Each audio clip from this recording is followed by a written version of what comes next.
الشخير شوي خف، يعني طلعوا قبل وطلعوا بعد. فعليا خفف الشخير شوي، فنعطيه يعني نص نقطة. ما تسألوني، أنا نفسي مش فاهم. بلوزة أنا ما بعرف مان، هل فيها إشي مغناطيسي؟ أوه فيها إشي غريب، فيها هون مربع. طلع شو المفروض يصير؟ ما في على الورقة ولا إشي يشرح شو أم البلوزة بتعمل. إيش أسوي في البلوزة؟ كيف هاي حتساعد؟ مش فاهم.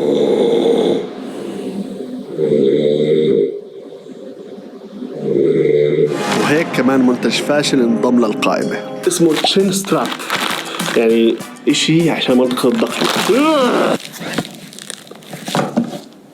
اوكي بس حاب احكي شغله قبل ما نجرب المنتج. تصوير هذا الفيديو كثير تعبني، لاني اضطريت انام واصحى وانام واصحى وانام واصحى مليون مره. فكل اللي بدي اياه منكم من باب الدعم انكم تشتركوا في القناه، لانه كمان 10 مليون في حفله معجنات، وحفله المعجنات هي حتكون على مستوى الوطن العربي. فاشترك يا عزيزي ويلا نكمل. مش عارف مش قادر اعرف وين لازم تنحط. كيف هيك مثلا؟ مش قادر اعرف صراحة. بس هيك عم بنخنق، حاسس حالي عم بنخنق، حاسس حالي عم بنخنق. متوقعش الهدف اني انخنق، اتوقع بالعكس الهدف اني اتنفس احسن فعليا. بعرف حطيته هيك. يلا نروح ننام ونجرب. المنتج كانت نتيجته شوي غريبة، لأنه في البداية كان الوضع جدا هادي وبالمرة ما شخرت، بس بعد كم ساعة صرت أشخر شوي. بس بعديها فجأة ربنا الله في أعلى نقطة وصلتها كنت كثير أوطى من الإشي المعتاد علي، وبصراحة حسيت جسمي عم بيحارب القطعة عشان يشخر.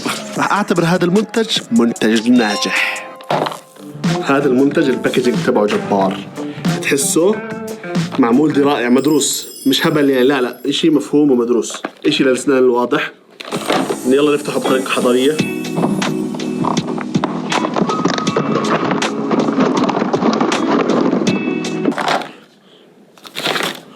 كمان واحدة زي هاي.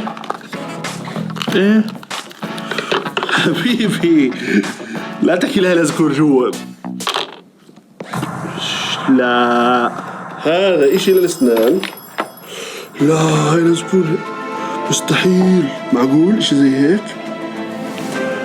موضوعها خطير صراحة، هاي اشي جدا خطير. يلا نجربها.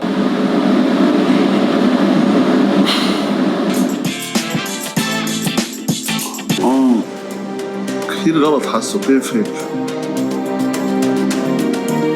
فاهم. هذا المنتج فكرته ناجحة لأنه مستحيل تقدر تشخر إذا أصلا ما نمت. هذا الإشي هو أسوأ اختراع في العالم. وكمان إشي هو في مكان الأسنان اللي فوق والأسنان اللي تحت، بيخلي فكي يطلع لقدام هيك فاهم، عشان اقدر احط في المكان صح اسناني. كثير مش مريح، يعني كثير مش مريح. قطعة غبية بكل معنى الكلمة. بس خاتم الشخير ومكتوب عليه بالصيني. الصينيين عندهم خاتم لكل شيء، عارفين؟ في خاتم لكل شيء، لكل مشكلة عندك حتلاقي لك خاتم. ممكن لو سمحتي ما